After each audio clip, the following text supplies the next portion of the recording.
Bismillahirrahmanirrahim. Assalamualaikum warahmatullahi wabarakatuh. Berita Al-Hijrah 27 September bersama saya Adi Akmal Shahrom dan jurubahasa isyarat Azina Muhammad Isa. Dan berikut tajuk utama malam ini. Ibu tunggal dan pengkit mengaku salah dera anak. Juga tikam 18 kali 3 sahabat berdepan hukuman gantung.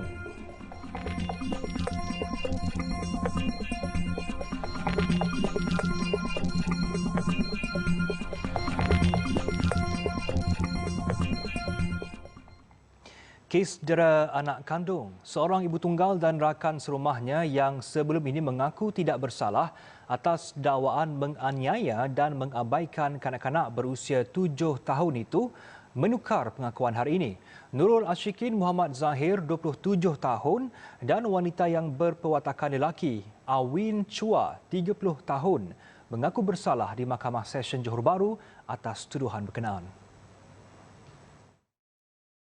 Bagi pertuduhan pertama, kedua-dua tertuduh didakwa mencapai niat bersama menganiaya seorang kanak-kanak lelaki berusia 7 tahun yang di bawah jagaan mereka sehingga menyebabkan mangsa menghadapi kecederaan fizikal. Manakala pertuduhan kedua, mereka didakwa mencapai niat bersama mengabaikan kanak-kanak yang juga anak kedua ibu tunggal itu ketika mangsa di bawah pemeliharaan mereka. Dua perbuatan itu didakwa dilakukan di sebuah rumah dekat Jalan Wau Kek 7, Bandar Layang Kasa, Pasir Gudang antara 1 Julai hingga 9 Ogos lalu. Pendakwaan kedua-dua pertuduhan itu dibuat mengikut Seksyen 31 Fasal 1-A Akta Kanak-Kanak 2001 dibaca bersama Seksyen 34 Kanun Keseksaan yang membawa hukuman denda sehingga RM50,000 atau penjara maksimum 20 tahun atau kedua-duanya jika sabit kesalahan. Sebaik pengakuan bersalah itu direkodkan, Timbalan Pendakwa Raya Nur Diana Zubir memohon satu tarikh lain bagi penyediaan fakta kes sebelum hukuman dijatuhkan. Pada prosiding itu juga, pihak pendakwaan turut menyerahkan dokumen kepada mahkamah termasuk laporan perubatan, laporan polis, gambar-gambar lokasi kejadian serta gambar kecederaan mangsa. Mahkamah kemudian menetapkan 10 Oktober depan untuk fakta dan hukuman. Jaminan RM15,000 terhadap ibu tunggal berkenaan dan RM20,000 terhadap Awin dikekalkan. Pada 16 Ogos lalu, kedua-dua tertuduh mengaku tidak bersalah atas pertuduhan berkenaan. 3 sahabat dihadapkan ke Mahkamah Magistrate Alor Gajah hari ini atas pertuduhan membunuh rakan mereka 2 minggu lalu. Mayat R. Darwin Rajah, 24 tahun, ditemui dengan kesan 18 kali tikaman, antaranya di leher, dada, kedua-dua belah kaki dan tangannya. Tertuduh A.A. Dinesh, R.C. Veera Ganesh dan V. Sasi Kumar yang masing-masing berusia 25 tahun hanya mengangguk faham. Sejurus pertuduhan terhadap mereka dibacakan oleh jurubahasa di hadapan Magistrate Nurul Bahiyah Kamaluddin. Bagaimanapun, tiada pengakuan direkodkan daripada tertuduh kerana pertuduhan membunuh adalah di bawah bidang kuasa Mahkamah Tinggi. Mengikut pertuduhan, ketiga-tiga tertuduh didakwa mencapai niat bersama telah melakukan bunuh hingga menyebabkan kematian terhadap R. Darwin Rajah. Perbuatan itu dilakukan antara pukul 5.24 pagi hingga pukul 9 pagi di tepi jalan berdekatan Kebun Kelapa Sawit Kemuning, Pulau Sebang dalam daerah Alor Gajah pada 10 September 2023.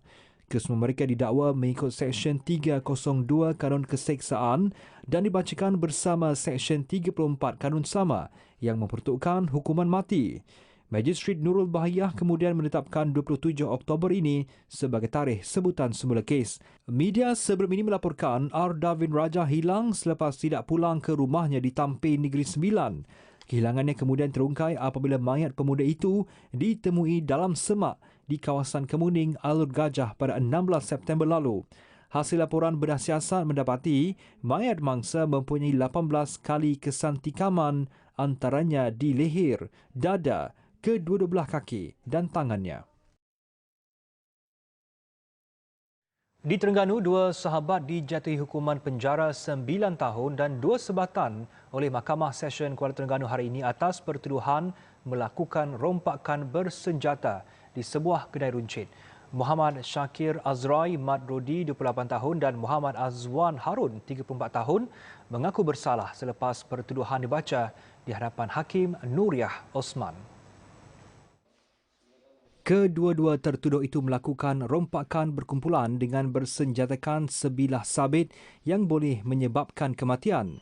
Tertuduh merompak wang berjumlah RM1,500 dan mencederakan juruwang kedai berkenaan dengan selibas sabit menyebabkan mangsa cedera di leher. Kesemua tertuduh melakukan perbuatan itu pada pukul 2.30 pagi di sebuah kedai runcit di Cabang 3, Kuala Terengganu, 13 September lalu. Perbuatan dua lelaki berkenaan dirakam kamera litar tertutup CCTV kedai berkenaan. Tuduhan mereka dibuat mengikut Seksyen 395, 397 Kanun Keseksaan. Sabit kesalahan boleh dihukum penjara sehingga 20 tahun dan sebatan. Di Kelantan, seorang penganggur ditahan bersama 234,000 biji pil kuda yang dianggarkan bernilai 2.57 juta ringgit. Dia dicukup dalam sebuah kenderaan di Pasir Mas dalam op tapis khas. Ketua Polis Kelantan, Datuk Muhammad Zaki Harun berkata dalam serbuan yang dibuat pada jam 11 malam Sabtu lalu itu, suspek sedang berdiri di luar kereta jenis Proton Perdana dipercayai menunggu pelanggan. Lelaki ini berusia 26 tahun. Orang tempatan di kawasan Katak Panjang juga. Dan siasatan di bawah Seksyen 39B Akta Dadah Berbahaya. Okey, inilah rampasan-rampasan yang dibuat. Dan kita percaya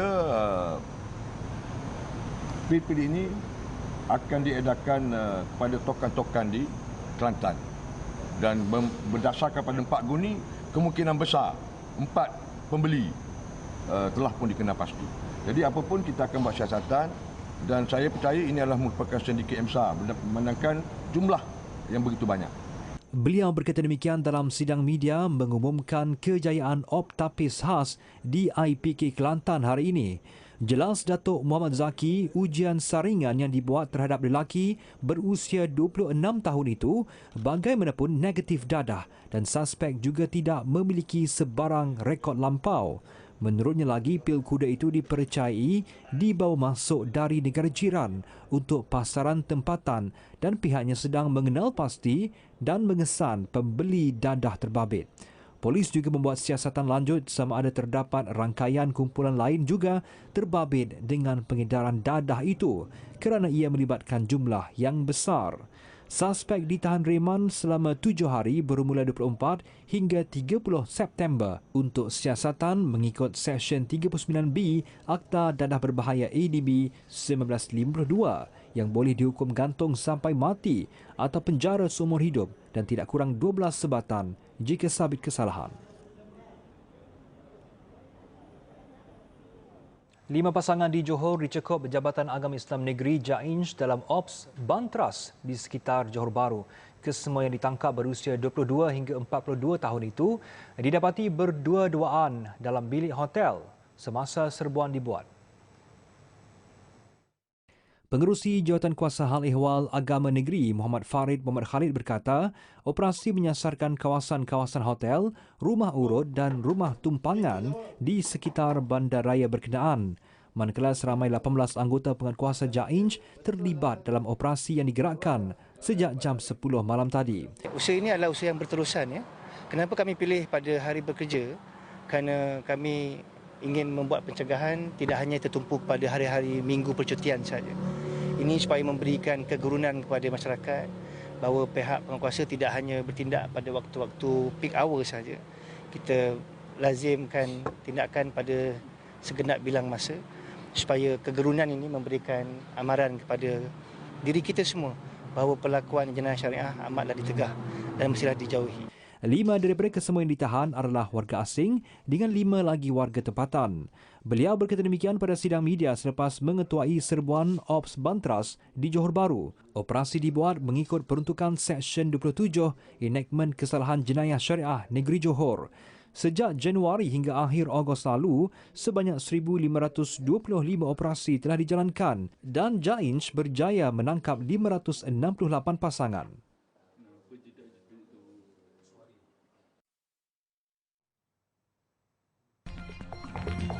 URB pantau rumah mangsa banjir.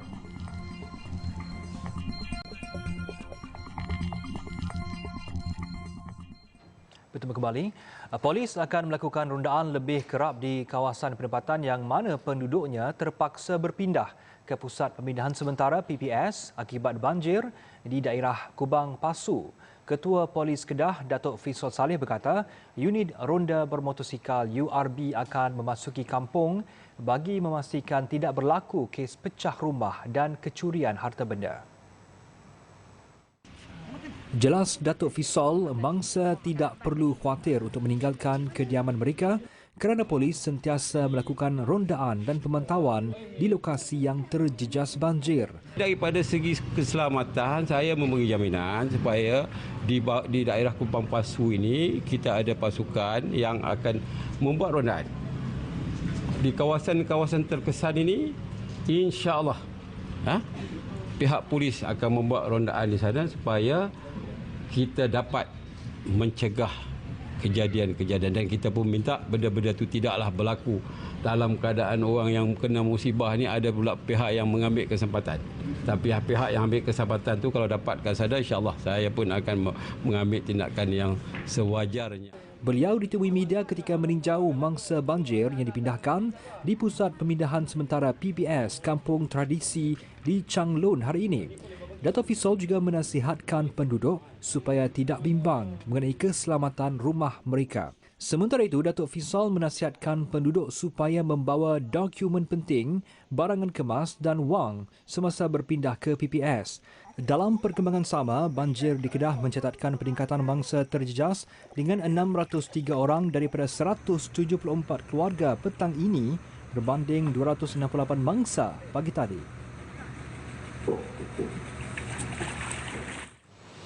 Isu desas-desus rombakan Kabinet, Datuk Seri Anwar Ibrahim memberi bayangan akan mempertimbangkan perkara berkenaan. Perdana Menteri bagaimanapun masih belum memberi sebarang maklumat lanjut terhadap isu tersebut. Beliau berkata demikian kepada media selepas merasmikan Majlis Penutup Sidang Kemuncak Teknologi Maklumat dan Komunikasi ICT 2023 Anjuran Huawei Teknologi Sendirian Berhad di Ibu Negara siang tadi. Sebelum ini, spekulasi rombakan Kabinet akan berlaku dengan Perdana Menteri akan melakukannya selepas PRK Don Pelangai 7 Oktober nanti. Ia selepas jawatan pengganti Menteri PDN Allahyarham Datuk Seri Salahuddin Ayub masih belum diisi. Datuk Seri Anwar juga dikatakan mungkin menggugurkan beberapa menteri atau timbalan menteri yang dianggap kurang cemerlang. Assalamualaikum warahmatullahi wabarakatuh. Menerima dan menghormati. Lebih 100 pencuri rompak produk Apple. Agensi Agama Seluruh Malaysia IJPAM TV Al-Hijrah menghantar 4 pasukan menyertai IJPAM kali kedua itu. Kali ini acara sukan tahunan itu diadakan di Sabah. Menurut Ketua Pegawai Eksekutif TV Al-Hijrah Namazi Haris, walaupun menghantar pasukan kecil, namun tim TV Al-Hijrah mempunyai semangat juang yang besar dan fokus untuk memperoleh kemenangan bagi setiap acara yang disertai. Hasrat TV Hijrah bila kita menghantar ni, of course TV Hijrah kita nak menang. Nah, walaupun skuad dan unit kita kecil, tetapi kita boleh menjadi giant killer kepada agensi-agensi yang lebih besar. Abang-abang agensi kita, JAKIM ke, Jawi ke, insya-Allah kita akan memberikan tentangan yang hebat. Beliau berkata demikian selepas sesi perasmian dan penyerahan jersey pasukan serta bendera IJPAM di TV Al-Hijrah. Sementara itu, pengerusi Persatuan Sukan dan Kebajikan TV Al-Hijrah, Norisman Hamdan berkata, setiap pasukan yang dihantar mempunyai kelebihan tersendiri dan berpotensi untuk menjadi juara. Kalau diikutkan semua nak menang. Okey, kita target beberapa sukan yang kita hantar ni sekurang-kurangnya kita boleh dapat ada yang akan dapat tempat pertama lah. Salah satunya kita fokus kepada memanah dan pimpong. Itu target utama kita lah. Yang untuk yang tim-tim yang lain tu pun berpotensi, cuma kita tengok pesaing-pesaing kita lah. Hebat ke tak hebat. Daripada 12 acara yang dipertandingkan, kontingen TV Al-Hijrah menghantar pasukan untuk acara pingpong, memanah, bola tampar dan badminton.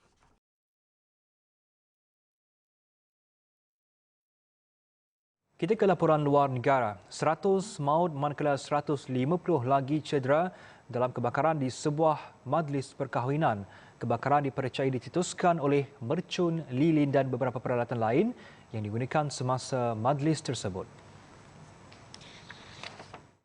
Gubernur Nineveh Najm Al-Juburi berkata, mangsa yang cedera segera dipindahkan ke beberapa hospital di Nineveh dan wilayah Kurdistan. Kepulan asap tebal dilihat keluar dari bangunan tersebut manakala orang ramai dan beberapa ambulans berkumpul di luar. Perdana Menteri Iraq Muhammad Shia Al-Sudani telah mengarahkan kabinetnya untuk membantu mereka yang terjejas akibat kebakaran itu. Al-Sudani telah menghubungi Gubernur Nineveh melalui telefon mengenai kejadian itu dan mengarahkan mobilisasi penuh untuk membantu mangsa.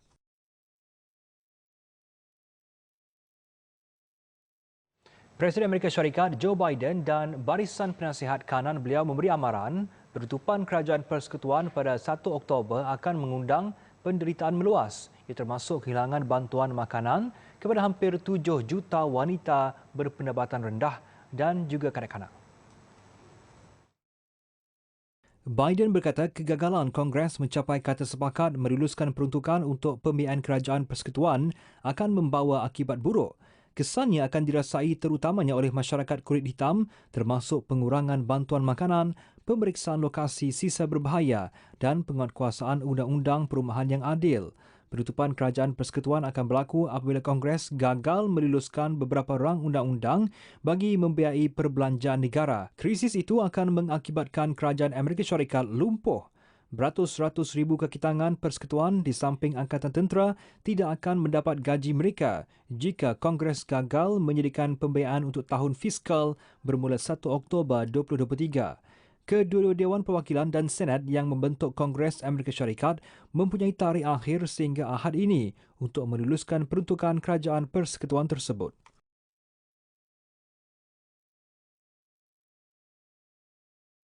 Tiga banduan lolos ketika 8 anggota polis berhenti minum teh di tepi jalan. Difahamkan kesemua polis tersebut sudah dipecat. Berdasarkan visual yang tular, banduan dalam trak itu melarikan diri selepas kenderaan tidak dikawal mana-mana anggota polis ketika berhenti rehat di Jhansi, Utara Uttar Pradesh. Banduan itu dalam perjalanan untuk ke Mahkamah Magistrate Jhansi Railway.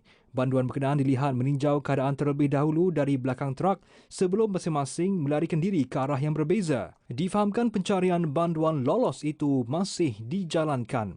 Kertas siasatan dibuka bukan hanya terhadap 3 banduan lolos, sebaliknya ke atas 3 sub-inspektor dan 5 konstebel polis.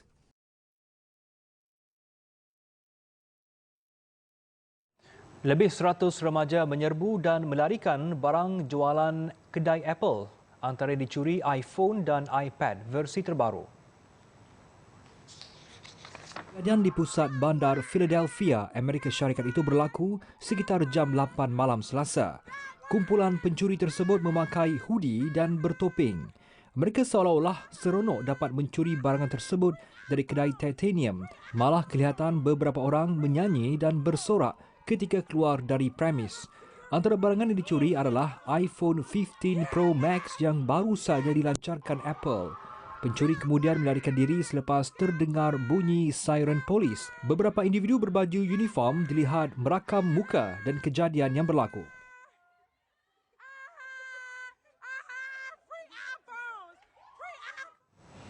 Sekian untuk malam ini, saya Adek Mas Syahrum dan jurubahasa isyarat Azrina Muhammad Isa. Satukan ummah dengan ilmu bagi memperkasa Malaysia Madani. Assalamualaikum dan selamat malam.